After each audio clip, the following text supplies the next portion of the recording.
हाँ दोस्तों, इसका क्वेश्चन नंबर नेक्स्ट पार्ट देखते हैं, जो सेकंड पार्ट में आपको देखने को मिलेगा। पहली वीडियो में हमने इसके 1 से लेकर 15 तक के क्वेश्चन करे हैं। अब क्वेश्चन नंबर 16 से इस वीडियो में हम बात कर रहे हैं। देखो क्वेश्चन नंबर आपको 16 क्या बोल रहा है। कह रहा है निम्नलिखित बंटन के एक मोहल्ले के बच्चों के दैनिक जेब खर्च को दर्शाता है। यदि माध्य जेब खर्च 18 रुपये है तो लुप्त बारंबारता जो ये एफ है, जो ये एफ लुप्त बारंबारता, ये क्या करनी है आपको ज्ञात करनी है। ठीक है ना। तो आपको माध्य जेब खर्च दे रखा है, सुनो कैसे करोगे। सबसे पहले आपको जो दिया है पहले लिखो। आपको दैनिक जेब भत्ता दे रखा है तो लिखेंगे दैनिक जेब भत्ता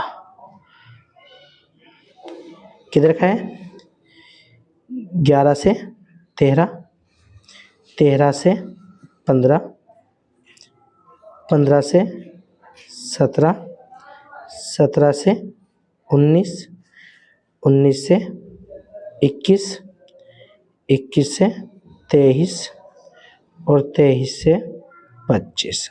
ठीक है। और बच्चों की संख्या दे रखी है, बच्चों की संख्या, बच्चों की संख्या दे रखी है 6, 7, 9, 13, F 5 और 4। ठीक है, सही है ना।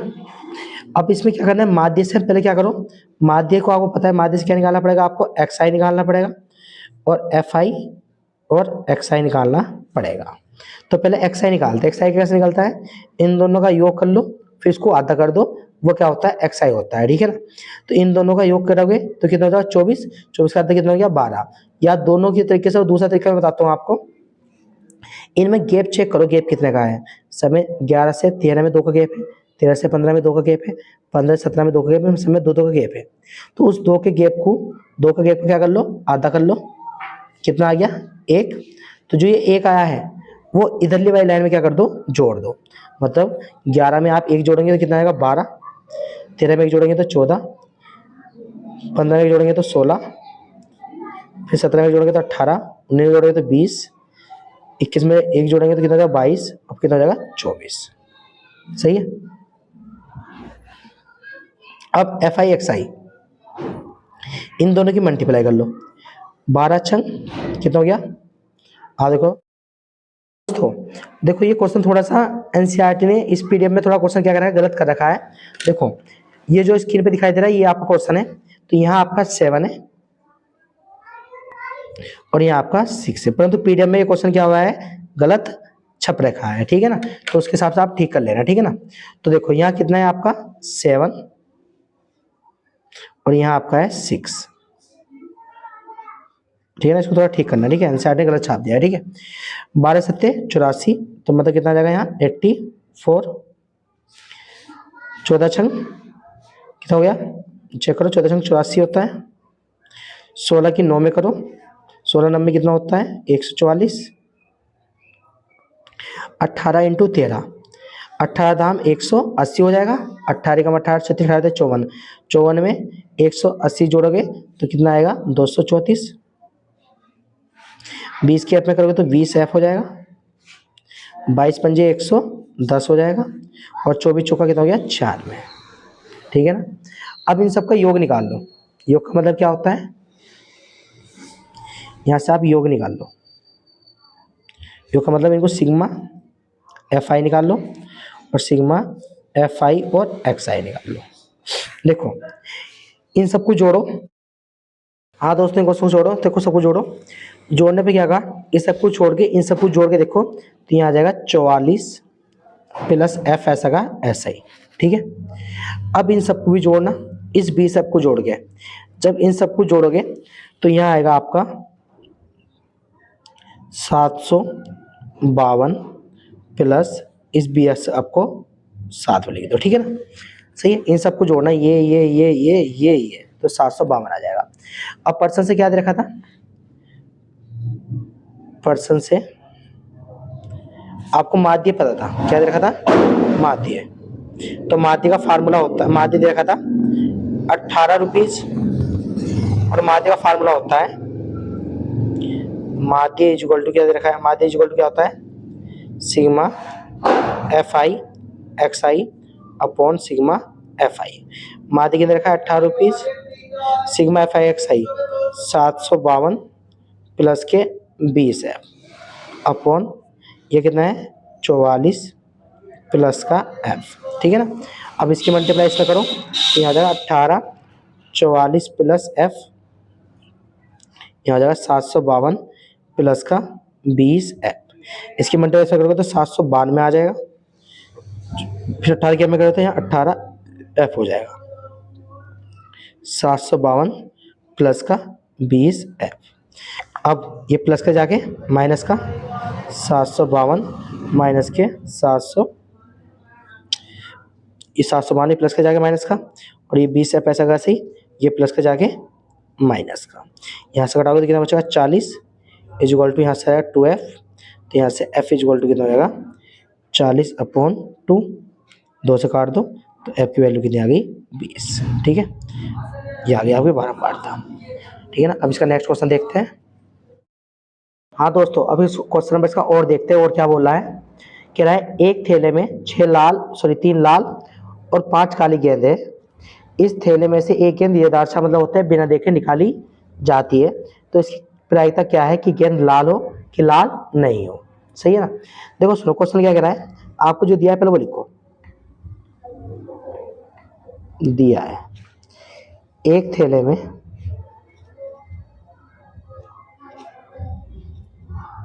क्या दे रखा है, लाल गेंदों की संख्या,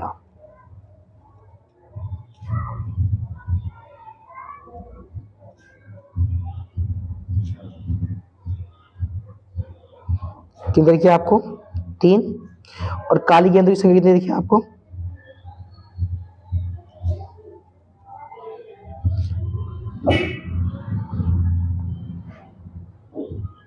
संख्या कितनी दे रखी है 5। तो तब कुल संभावित परिणाम कितना आ गए,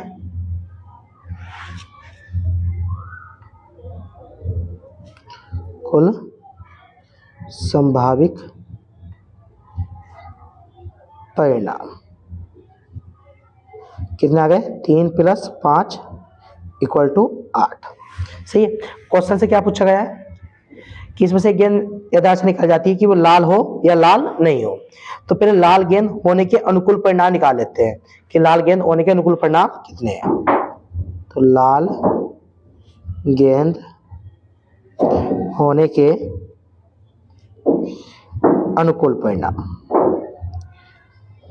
अनुकूल परिणाम, तो इसके अनुकूल परिणाम कितने निकलेंगे, वो कितने आपके पास 3, तो अनुकूल परिणाम कितना आएगा इसके 3।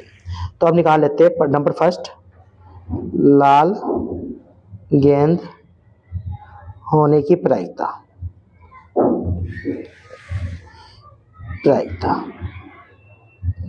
तो लाल गेंद होने की प्रायिकता फार्मूला होता है अनुकूल परिणाम बटे कुल संभावित परिणाम। अनुकूल परिणाम कितने 3 और कुल कितने 8, तो ये आपका पहला हो गया। दूसरा गेंद बोला है लाल गेंद नहीं होने की प्रायिकता, लाल नहीं है, लाल नहीं है, इसकी प्रायिकता निकालनी है। तो देखो एक फार्मूला होता है कि PE प्लस का P' E इक्वल टू कितना होता है 1, मतलब हाँ की प्रायिकता प्लस ना की प्रायिकता इक्वल टू 1।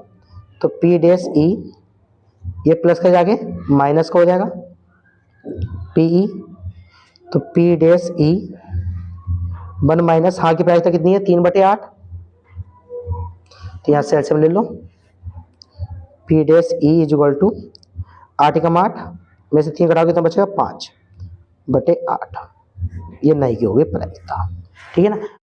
हाँ दोस्तों क्वेश्चन नंबर इसका देखते हैं 18 क्या कह रहा है। 18 बोल रहा है निम्न रेखीय समीकरण के युग्मों को हल कीजिए, ठीक है ना। इनको हल करना है।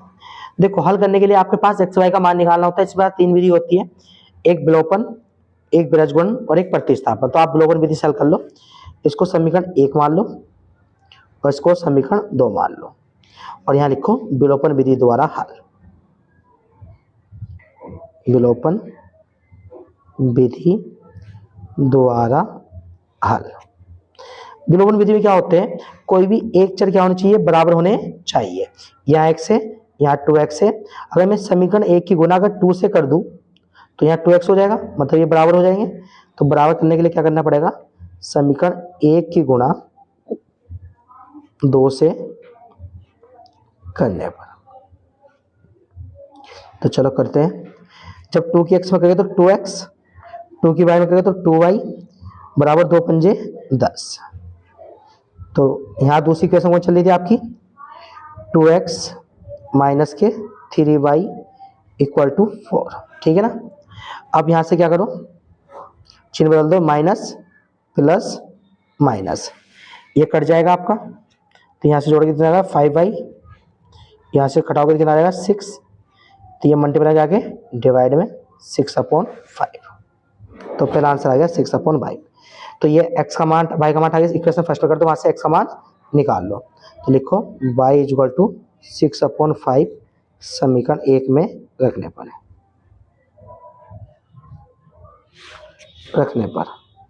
तो समीकरण 1 कौन सी आपके पास, x प्लस के y इक्वल टू 5। तो x प्लस के y के मान कितना है 6/5, ये प्लस कर जाके माइनस हो जाएगा।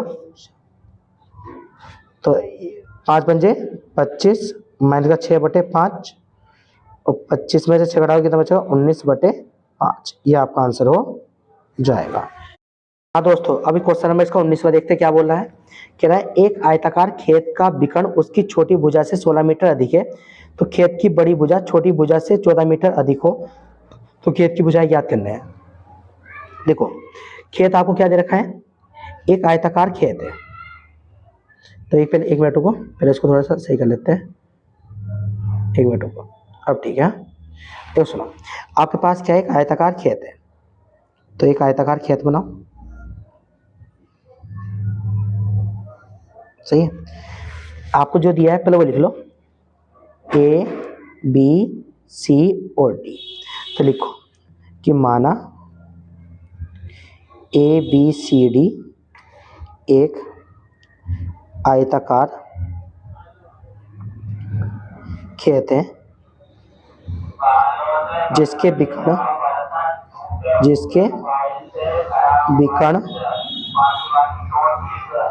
BD और AC है, BD और AC है। ये बात समझ में आ गई, ठीक है ना।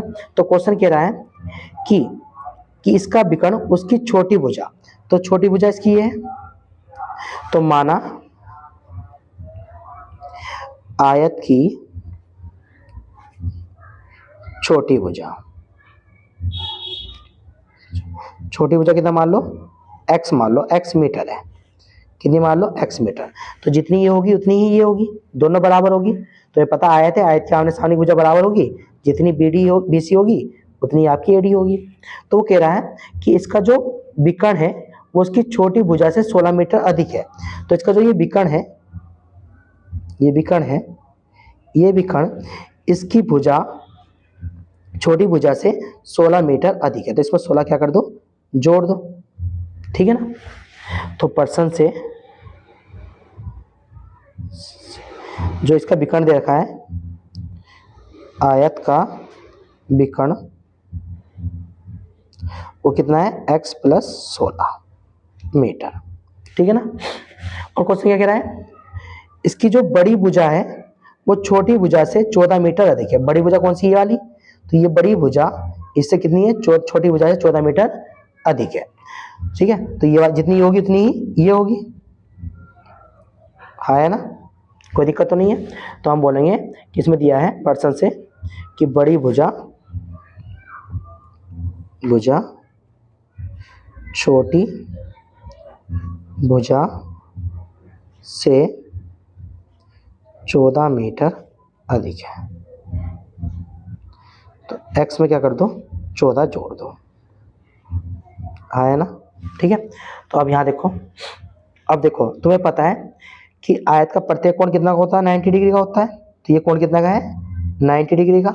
तो यहाँ देखो समकोण त्रिभुज BC या BCD में क्या लगा दो, पाइथागोरस प्रमेय, और इसकी अन्य दो भुजाएं क्या कर लो, आप ज्ञात कर लो, क्योंकि वो कह रहा है तो खेत की भुजाएं ज्ञात कीजिए। तो पहले समकोण त्रिभुज BCD में क्या लगाओ, पाइथागोरस प्रमेय। तो लगाओ समकोण त्रिभुज BCD में पाइथागोरस प्रमेय। पाइथागोरस प्रमेय क्या होती है? कर्ण का स्क्वायर बराबर लंब का स्क्वायर प्लस आधार का स्क्वायर, ये होती है। अब इसमें कर्ण कितना है आपका? x प्लस का 3 ये कर्ण होता है, ये लंब होता है, ये आधार होता है। तो कर्ण कितना है? x प्लस 16, तो लिखेंगे x प्लस 16 का होल स्क्वायर। लंब कितना है इसमें? x, तो लिखेंगे x स्क्वायर। आधार कितना है इसका? x प्लस 14 का होल स्क्वायर। अब इसको सोल्व कर लो, सोल्व करने पर आपको आंसर देखने को मिल जाएगा। चलो सोल्व करते हैं। तो यहाँ देखो x प्लस 14 का होल स्क्वायर, तो यहाँ लग रहा है a प्लस बी का होल स्क्वायर, तो लिखोगे a का स्क्वायर प्लस b का स्क्वायर, 16 का स्क्वायर हो जाएगा, प्लस के 2ab, 2 मल्टीप्लाई 16 मल्टीप्लाई x, यहाँ x स्क्वायर ऐसा का ऐसे ही, प्लस यहाँ भी a का स्क्वायर प्लस 14 का स्क्वायर प्लस के 2 multiply A B x into 14, ठीक है ना। तो चलो खोलो, खोल कैलकुलेट करो। एक्स स्क्वायर 16 उसके कितना होता है? 256, 16 दूनी 32, यहाँ एक्स एक्स कितना होता है? 2x स्क्वायर प्लस 16 उसके कितना, 14 उसके कितना होता है? 196, 14 दूनी 28x, सही है। अब इन दोनों नंबर को इधर लेके आओ, इधर लेके जाओ, तो यहाँ से आ जाएगा आपका, देखो इन नंबर को इधर लेके जा रहा हूँ, तो ये नंबर ऐसा का ऐसा ही, 2x स्क्वायर प्लस के 196 प्लस के 28x। अब ये प्लस का जाके माइनस का हो जाएगा x स्क्वायर, माइनस के 256 माइनस के 32x इक्वल टू कितना आएगा? 0। अब यहाँ से सॉल्व करो। अब देखो 2x स्क्वायर में से 1x गया था, कितना बचा? 1x स्क्वायर, सही है। और 32 में से 28x गए तो बचे माइनस के 4x, कोई माइनस की क्या बड़ी है? अब 256 है और 196 है, 256 में से 196 गए तो कितना बचेगा? माइनस के 60 बचेंगे, ठीक है। कितने बचेंगे आपके? माइनस के, यहाँ से चेक करो, 0 में 0 गया 0, 9 में से सॉरी 6 बचेगा, 15 में से 6, हाँ 60 ही बचेगा आपके, ठीक है। कितना बचेगा? 60, ठीक है ना। तो चलो हो गया। अब यहाँ से क्या करो? फैक्टर करो, 60 कम 60, गुना करने पे 60 आना चाहिए, जोड़ने घटाने में 4 आना चाहिए। तो 60 के एलसीएम निकाल लो, 2 से काटोगे 30, फिर 2 से काटोगे 15, फिर 3 पंजे 15 और 5 कम 5, सही है। अब फैक्टरेशन करो, फैक्टरेशन करके कितने देखो मिलेंगे, ठीक है ना। मतलब मल्टीप्लाई करने में 60 आना चाहिए, जोड़ने घटाने में कितना चाहिए? 4 आना चाहिए। तो देखो यहाँ से आपके देखो 5 दूनी 10 और 2 तिया 6, तो यानी क्या मतलब 10 इंटू 6, तो 10 और 6 गुना करेंगे तो 60 भी आ जाएगा, और 10 में से 6 घटा देंगे तो 4 भी आ जाएगा। तो फैक्टर बन गया आपके पास। तो एक्स स्क्वायर माइनस किस में लिखे बाबू? आपने तोड़े 10x में और माइनस के 10x और माइनस के 6x में, ठीक है। और माइनस के 60 एक ऐसे का ऐसे ही। अब इसको थोड़ा और सब करो, एक्स स्क्वायर इसकी मल्टीप्लाइंग अंदर करो तो माइनस के 10x हो जाएगा, माइनस माइनस प्लस 6x हो जाएगा, 60 ऐसे का ऐसे ही। अब क्या करो? दो के पेयर बना लो, इन दोनों में क्या कॉमन आ रहा है? x, तो यहाँ x बचेगा माइनस के 10, तो यहाँ से क्या आ रहा है? 6 कॉमन आ रहा है, तो यहाँ x माइनस के 10। एक बार लिखो, इन दोनों में से एक तार लो x माइनस के 10, और एक बार इन दोनों को मिला के तार लो x प्लस के 6, और लिखो जब x माइनस के 10 इक्वल टू 0, तो ये माइनस के 10 जाके प्लस का हो जाएगा, और लिखो जब x माइनस के x प्लस के इक्वल टू 0, तो ये माइनस का प्लस का जाके माइनस का हो जाएगा, ठीक है ना। तो देखो अब यहाँ से तुम्हें पता है निगेटिव भुजा नहीं होती, तो ये क्या हो जाएगा? असंभव, संभव। तो यानी कि भुजा कौन सी होगी? उसकी चौड़ाई कितनी होगी? 10, और जिसमें लंबाई कितनी है उसकी? 14 अधिक है, तो यहाँ से लिख दे सकते हैं हम। तो इसकी जो चौड़ाई आई है वो कितनी आई है आपके पास? 10, और जो इसकी लंबाई होगी वो 14 के से अधिक है, तो कितना हो जाएगा? 24 मीटर, ठीक है। ये आपका आंसर हो जाएगा, ठीक है ना। अब इसका नेक्स्ट क्वेश्चन देखते हैं। हाँ दोस्तों, क्वेश्चन नंबर इसका और देखते हैं और क्या बोल रहा है। देखो और कह रहा है कोसे अपॉन 1 प्लस के साइन है, प्लस के 1 प्लस के साइन है अपॉन कोसे बराबर कितना करना है? 2 से के प्रूव करना है। देखो तो लिखोगे LHS लेने पर, LHS लेकर सोल्व करोगे, ठीक है ना।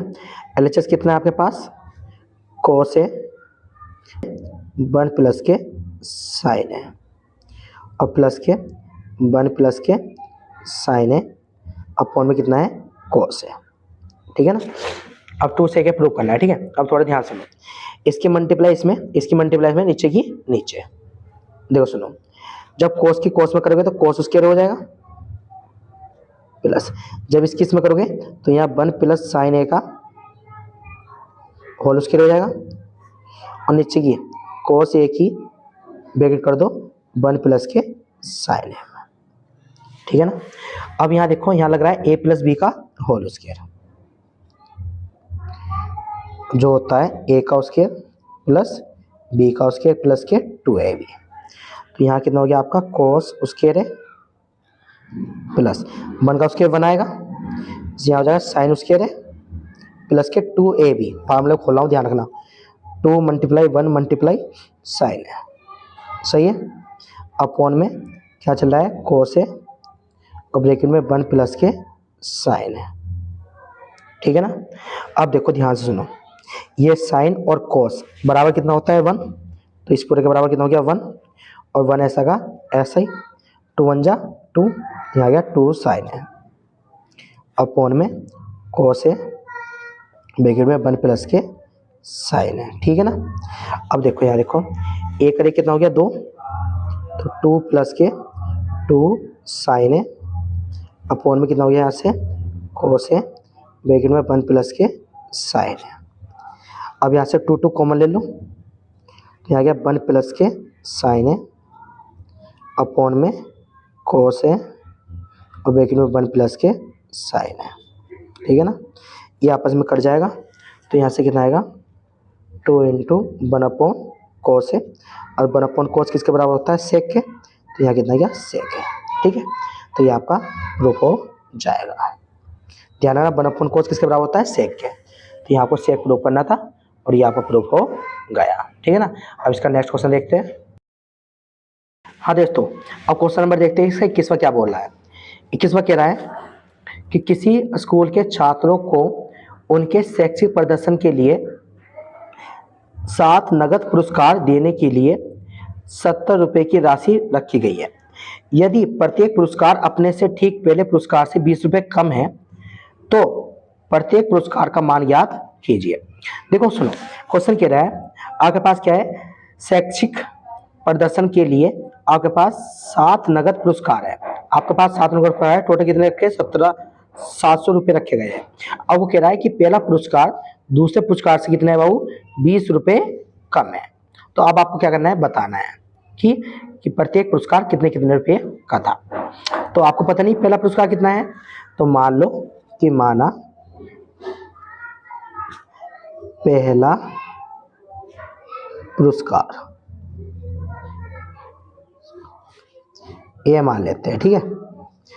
दूसरा पुरस्कार 20 कम हो जाएगा ए माइनस 20। तीसरा पुरस्कार कितना हो जाएगा ए माइनस के, इसमें से और 20 कम कर दोगे तो यहाँ से हो जाएगा ए माइनस के 20 फिर माइनस के 20। हाँ दोस्तों, तो यहाँ हो जाएगा ए माइनस के 40। तो यहाँ से अगर मैं ए पी बनाऊँ, ए और पी, तो ए पी कैसे बनेगी आपकी, पहला पुरस्कार कितना है ए, दूसरा पुरस्कार है ए माइनस के 20, तीसरा पुरस्कार है ए माइनस के 40। ऐसे कोमा कोमा कोमा करके कर लो, ठीक है। यहाँ से प्रथम पद ए बराबर कितना है ए, डी निकाल लो, तो डी निकलेगा A2 माइनस A1। तो A2 कितना है आपका ये ए माइनस 20, फिर माइनस A1 कितना है आपका ए, प्लस माइनस कट जाएगा तो यहाँ से माइनस के 20 आ जाएगा, ठीक है ना। तो आपको बोला गया है ऐसे कितने पुरस्कार है, 7 पुरस्कार है। तो परसेंट से आपको n की वैल्यू दे दी है 7, ठीक है ना।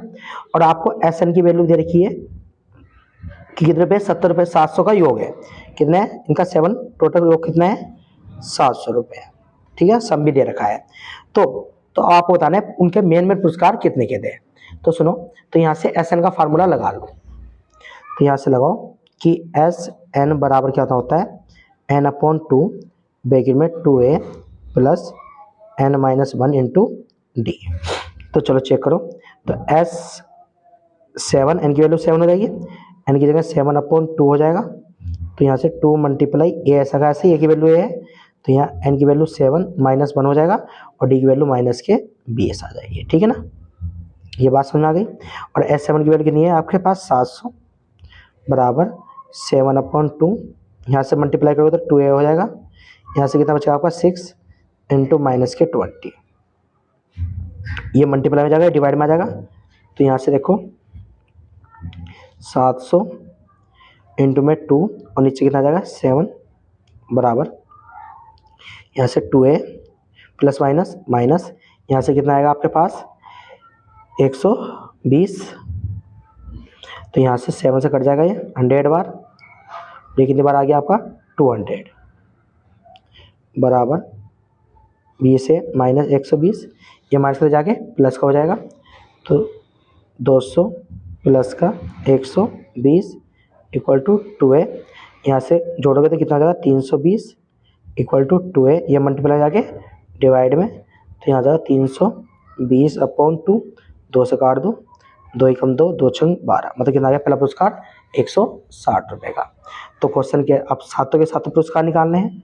तो पहला पुरस्कार मतलब पहला कितना है 160 रुपये का, तो दूसरा पुरस्कार कितना है 20 कम, तो 160 में से 20 माइनस कर दो तो वो कितना है आपके पास 140।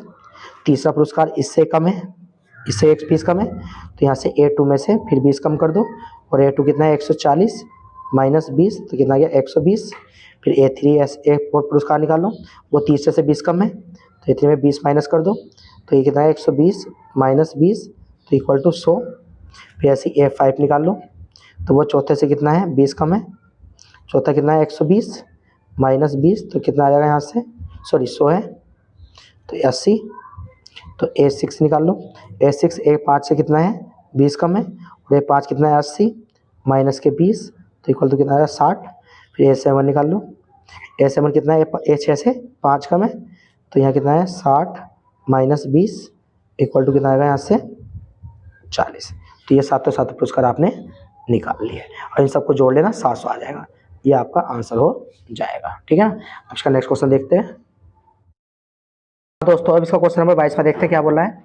एक समकोण त्रिभुज की ऊंचाई उसके आधार से 7 कम है, यदि कर्ण 13 सेंटीमीटर है तो अन्य दो भुजाएं ज्ञात कीजिए। देखो सुनो, आपके पास क्या दे रखा है, एक समकोण त्रिभुज दे रखा है, तो पहले एक समकोण त्रिभुज बनाओ,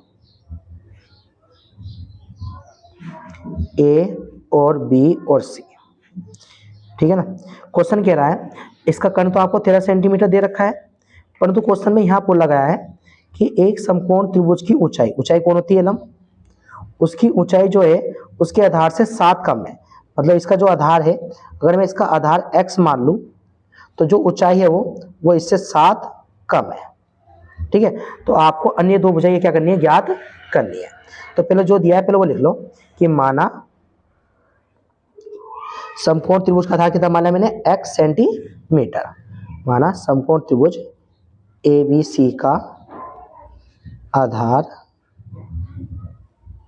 x सेंटीमीटर है, सही है। तब इसकी जो ऊंचाई है समकोण त्रिभुज की ऊंचाई, तब पर्सन से समकोण त्रिभुज ABC की जो ऊंचाई है वो ऊंचाई आधार से क्या है 7 कम है।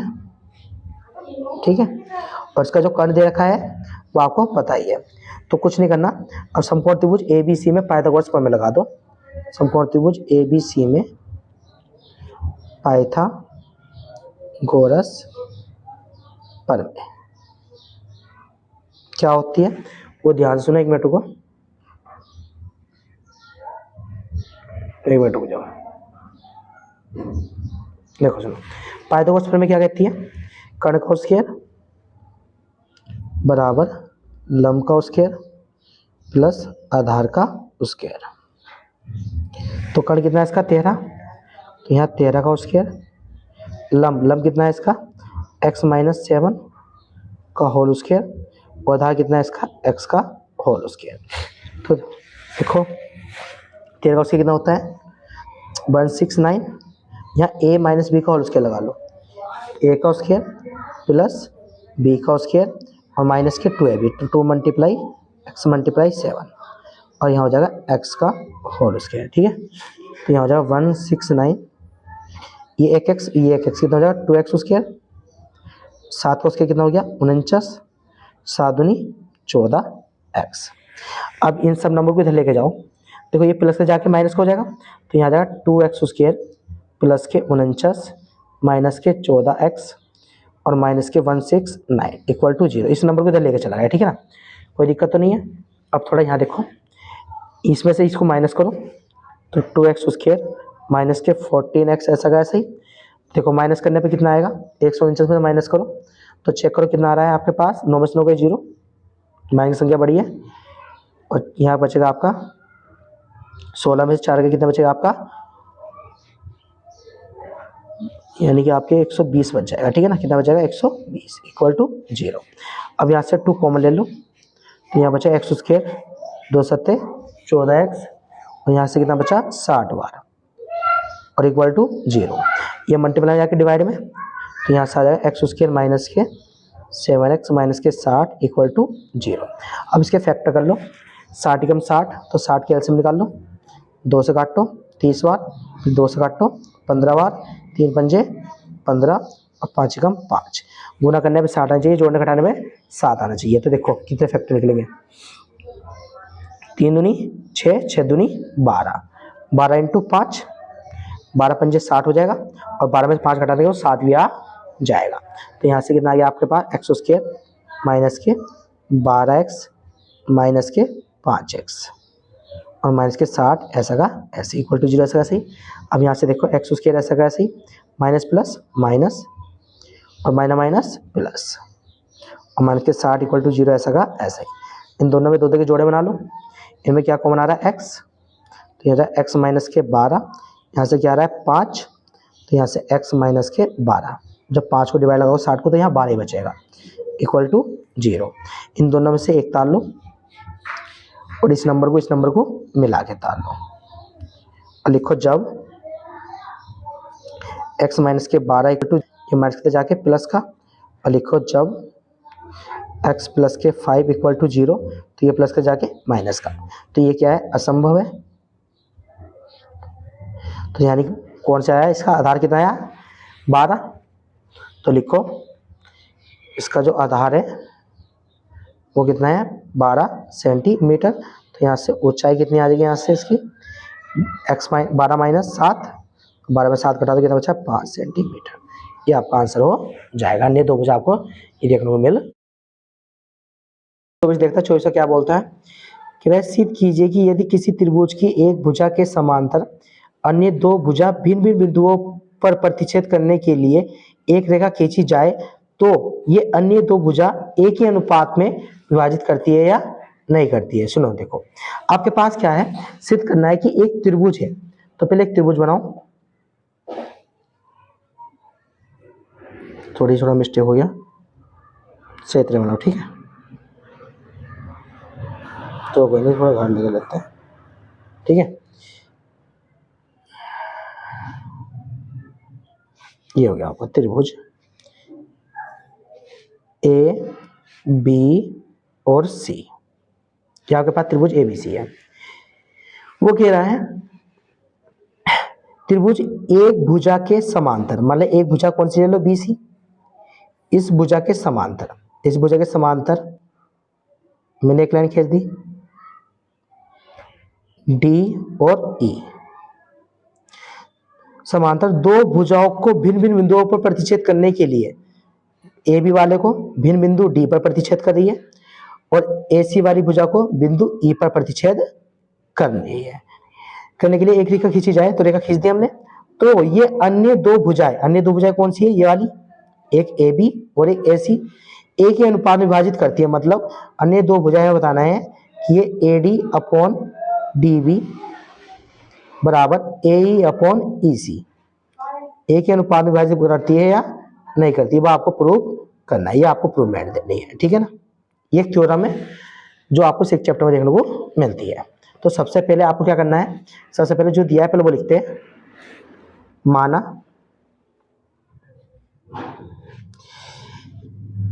त्रिभुज ए बी सी एक त्रिभुज है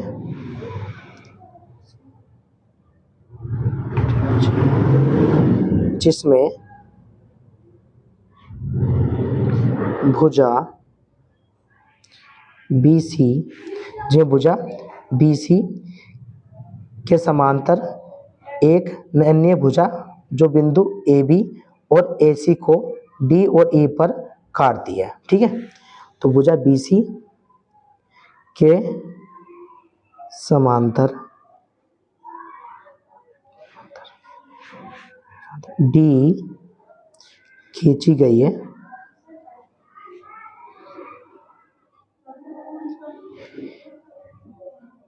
यह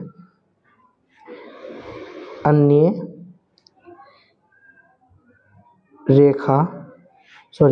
दो भुजाओं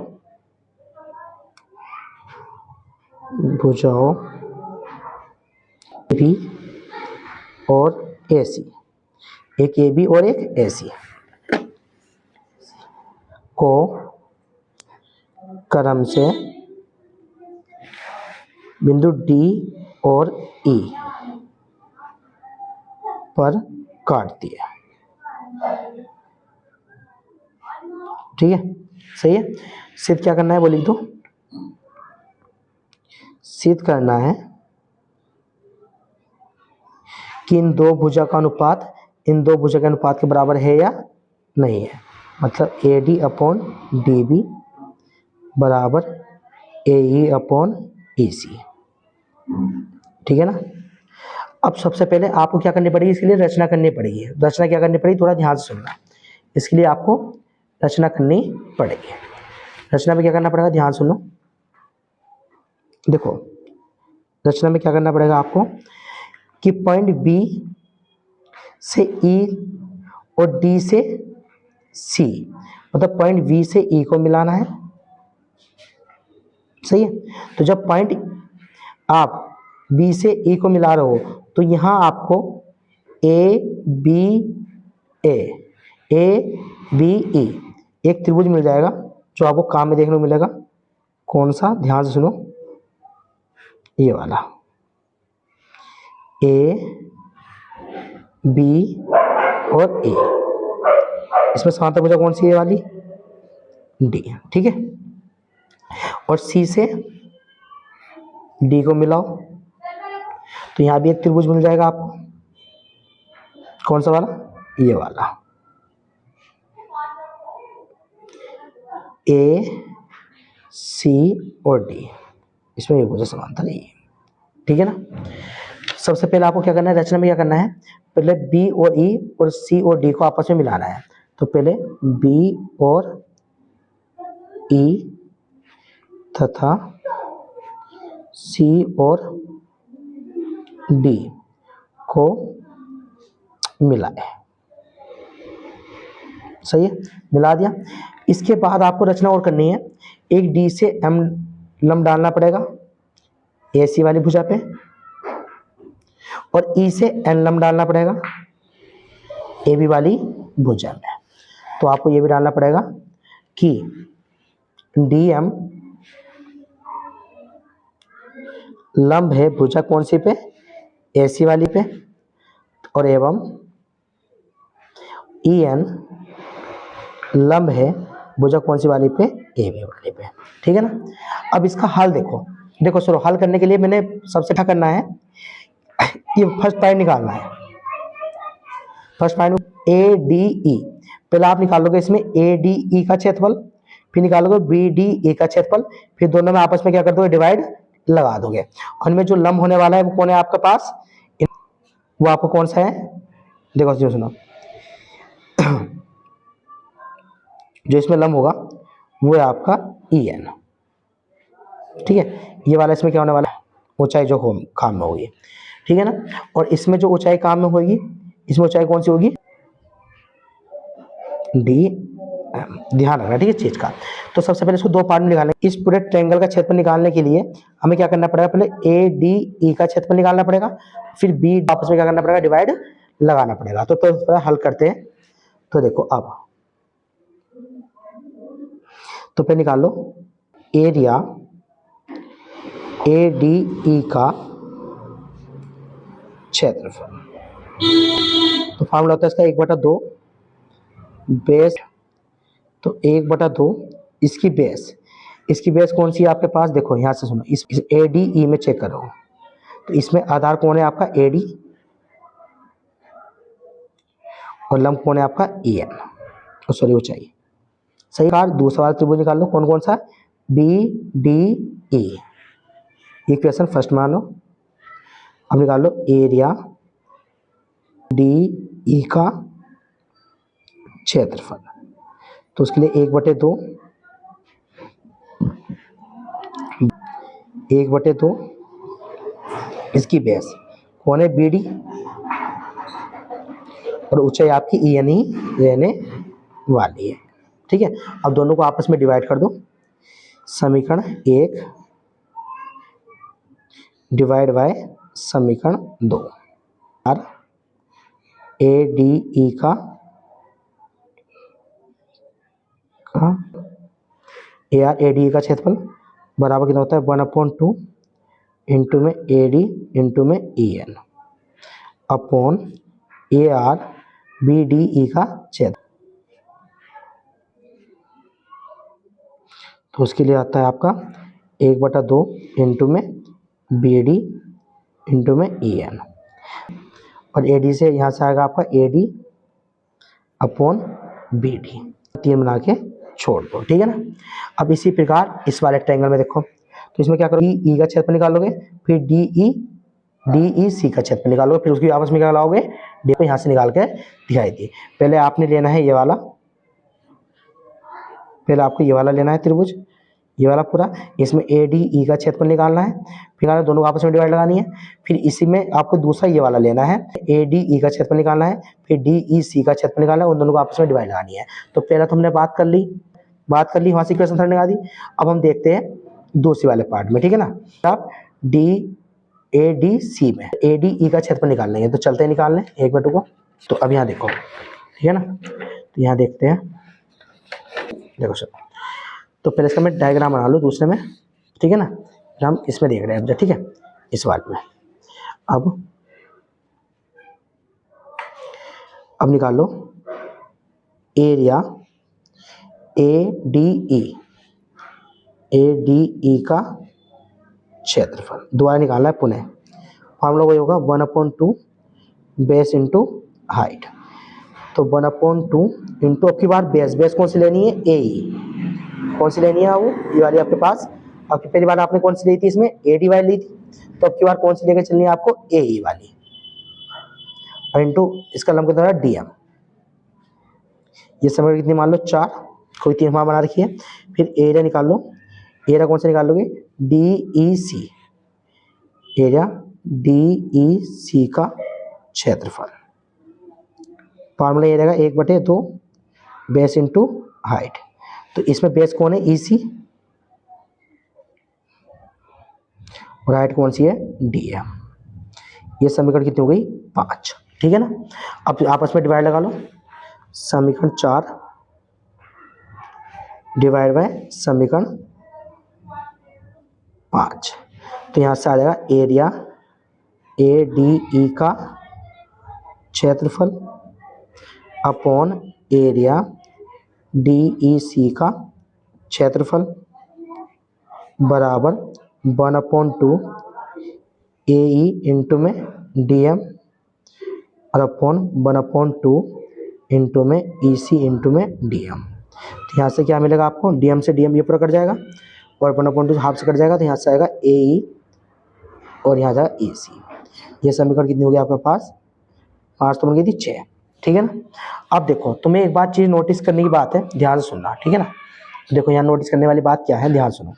आपके पास एक ट्रायंगल है BDE, ये वाला है BDE, और दूसरा है DEC, यानी दोनों ट्रायंगल है, एक ये वाला और एक ये वाला। इन दोनों में एक ही आधार है, कौन सा है, D। सही है। और इसके समांतर रेखा कौन सी है आपकी, BC। BC तो है, BC और D के बीच। तो जो ये दो त्रिभुज होंगे, इन दो त्रिभुज का क्षेत्रफल आपस में क्या होगा, बराबर होगा। तो हम बोल सकते हैं, पहले आपको ये नोट में लिखना पड़ेगा, क्योंकि हम जानते हैं कि ट्रायंगल BDE और ट्रायंगल DEC एक ही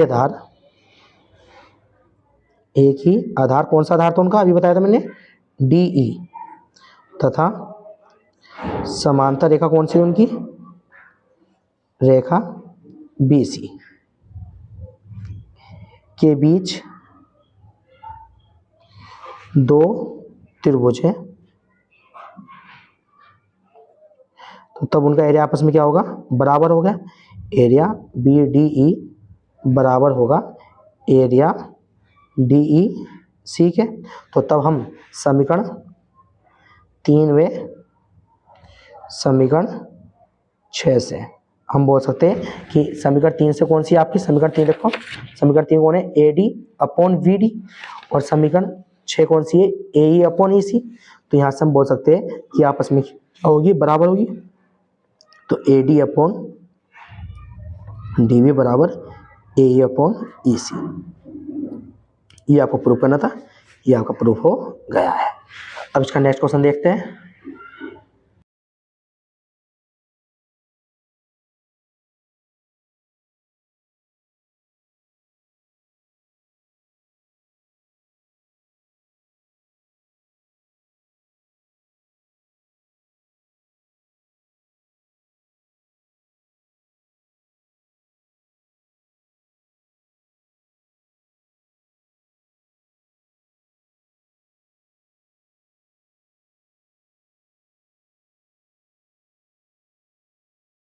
दोस्तों अब इसका नेक्स्ट क्वेश्चन देखते हैं। 25वां क्या कह रहा है, एक सीधे राजमार्ग एक मीनार के पार तक जाता है।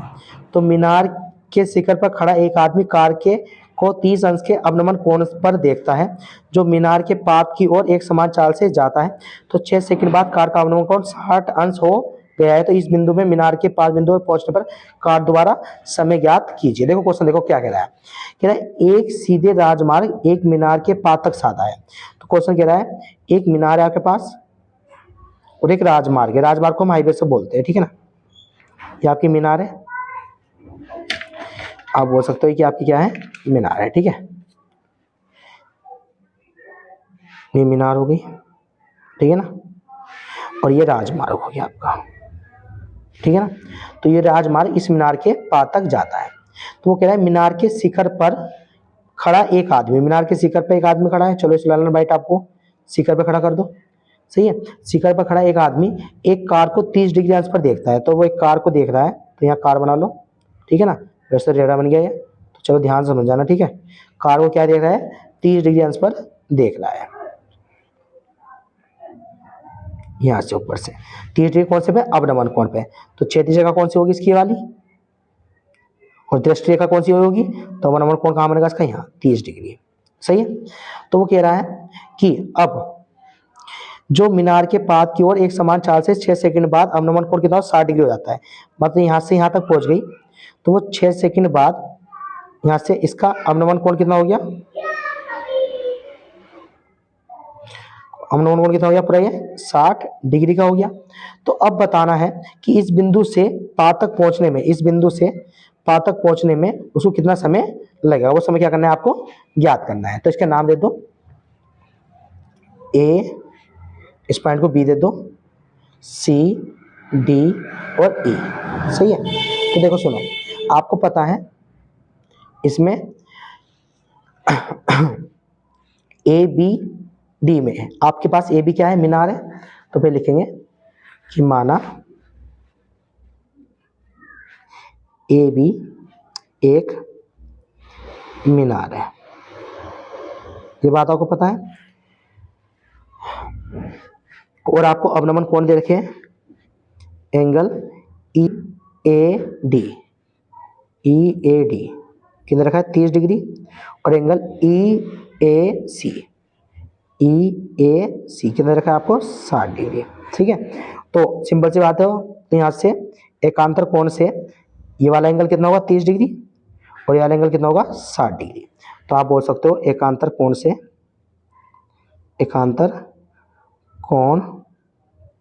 से आप बोल सकते हो कि एंगल ई ए डी बराबर होगा ए डी सी के। एंगल ए डी सी के बराबर कितने के? 30 डिग्री के। और इसी प्रकार से आप बोल सकते हो कि एंगल ए ई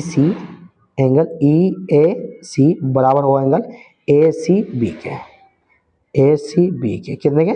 60 डिग्री के। ठीक है ना, सही है। अब क्या करना है आपको, ध्यान सुनो।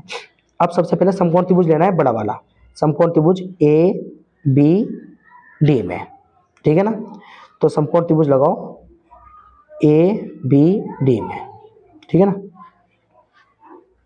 तो समकोण त्रिभुज ए बी डी में देखो लंब बटे आधार, फार्मूला किसका आ रहा है? टेन थीटा का। तो यहाँ आ गया टेन थीटा। लंब कितना है इसका? A B. और आधार कितना है इसका? D B. ठीक है ना, कोई दिक्कत नहीं है।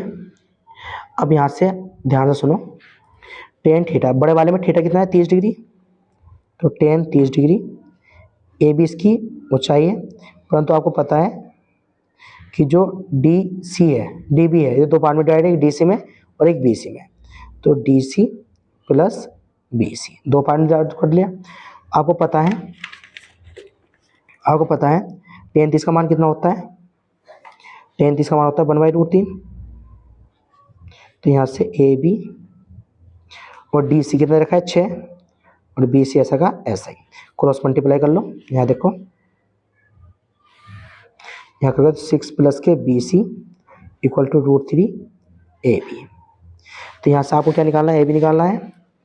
तो अगर आपको बी सी पता हो तो ए बी निकल जाएगा। हाँ दोस्तों, अब इसको समीकरण कितना बना लो? 1 बना लो। अब ट्रायंगल लगाओ ए बी सी, समकोण त्रिभुज ए बी सी में। तो लंब बटे आधार, यहाँ भी टेन थीटा आ रहा है। तो लंब कितना है इसका? A B. और आधार कितना है इसका? B C. ठीक है, थीटा कितना है यहाँ? 60 डिग्री। तो यहाँ से A B upon B C, tan 60 का मान कितना होता है? 1/√3। यहाँ से हो जाएगा A B upon B C. यहाँ से ए बी का मान निकाल लो। तो ए बी इक्वल टू कितना हो जाएगा? क्रॉस मल्टीप्लाई, सॉरी, टेन 60 का मान आपका √3 होता है। ठीक है, ध्यान रखना √3। तो यहाँ से ए बी इक्वल टू कितना आएगा? √3 बी सी। ठीक है, ये मान उठा के कहाँ रख दो? समीकरण 1 में रख दो। तो समीकरण 1 से ध्यान सुनो, 1 से यहाँ चेक करो समीकरण कितनी है? 6 प्लस के B C equal to √3 A B, यही तो है। तो 6 प्लस के बी सी √3 ए बी की वैल्यू कितनी निकालनी है? √3 बी सी। तो 6 प्लस के बी सी √3 में तो 3 आ जाएगा। तो ये प्लस का जाके माइनस का, तो 3 बी सी माइनस के बी सी। तो 6 बराबर कितना आ जाएगा? 2 बी सी। मल्टीप्लाई में जाके डिवाइड में, तो बी सी में 2 3 अच्छे, तो 3 सेकेंड। तो कितना समय लगा वो यहाँ से यहाँ तक जाने में? 3 सेकेंड। ये आपका आंसर हो जाएगा। ठीक है ना, अब इसको नोट करना है तो नोट कर लेना साथ में। अब इसका हम नेक्स्ट क्वेश्चन देखते हैं। दोस्तों क्वेश्चन नंबर 26 से देखते हैं क्या बोल रहा है। कह रहा है ऊंचाई 2.4 सेंटीमीटर और व्यास 1.4 सेंटीमीटर वाला एक ठोस बेलन में से इसी ऊंचाई और इसी व्यास वाला शंकुआकार खोल काट लिया जाता है। तो देखो आपके पास क्या एक बेलन है, ध्यान सुनना, ठीक है ना। एक बेलन है, इसकी ऊंचाई कितनी रखी है? 2.4 सेंटीमीटर और व्यास कितना रखा है इसका? 1.4 सेंटीमीटर में से ठोस बेलन में से इसी ऊंचाई और इसी व्यास वाला एक शंकुआकार खोल काट लिया जाता है, सेम ऊंचाई और सेम व्यास वाला। ऊंचाई और व्यास क्या है? सेम है, ठीक है ना। इसका व्यास हो गया 1.4 सेंटीमीटर और इसकी ऊंचाई हो गई, ठीक है ना। तो काट लिया जाता है। तो शेष बचे ठोस का निकटतम सेंटीमीटर पर क्षेत्रफल निकाल करना है, ठीक है ना। तो सुनो, अब आपको क्या निकालना है? शेष बचे ठोस का पृष्ठ क्षेत्रफल कैसे निकलेगा?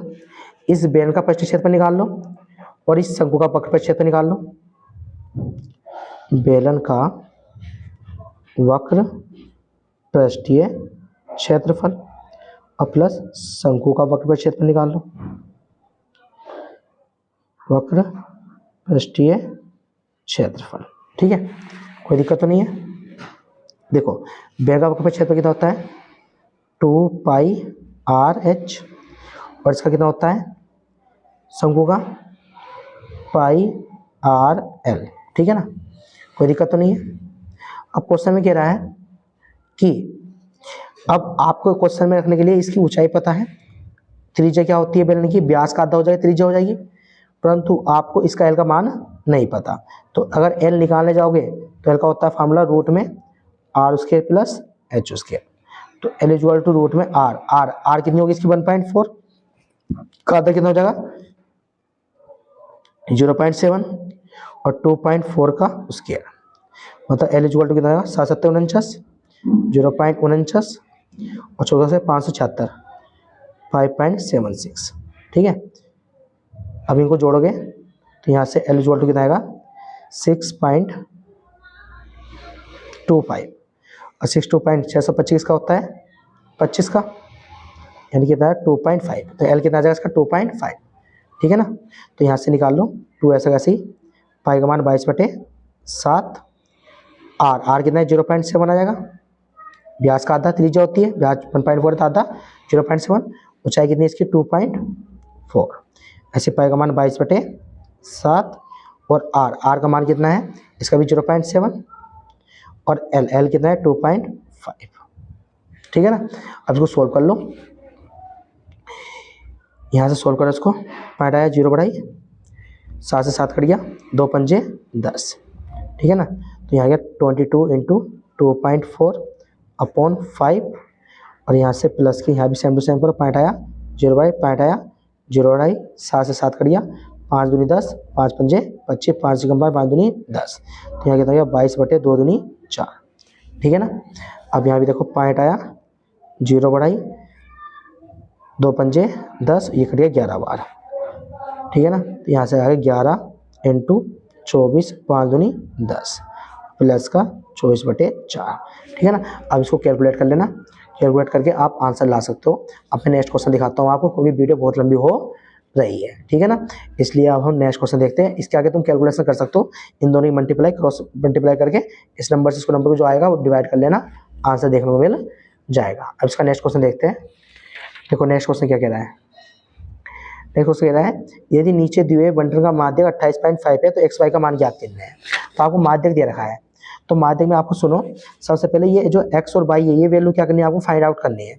तो इसमें पहले संचयी बारंबारता निकालनी पड़ती है, CF कैसे निकलता है, ये नंबर ऐसा कैसे ही इस नंबर में जोड़ दो 5 + x, फिर इस नंबर में जोड़ दो 25 हो जाएगा प्लस x, 25 15 जोड़ दो तो कितना हो जाएगा 40 + x, 40 में ये y जोड़ेंगे तो 40 + x + y, फिर 40 और 5 कितना हो जाएगा 45 + x + y।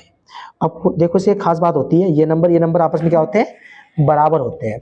तो यहाँ से हम बोल सकते हैं कि 45 + x + y इक्वल टू कितना हो जाएगा 60।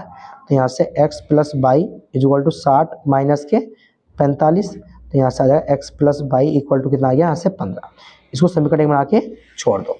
अब यहाँ से निकाल लो n/2, n का मान कितना है 60/2, 60 का आधा कितना हो गया 30, सही है। अब देखो 30 से इसमें छोटा कौन सा है, इसमें 30 से छोटा कौन सा है 20, तो 20 आपका f है, इससे ऊपर वाला कितना होता है CF, इससे इधर कितना होता है L, उनके बीच का गैप कौन सा होता है H।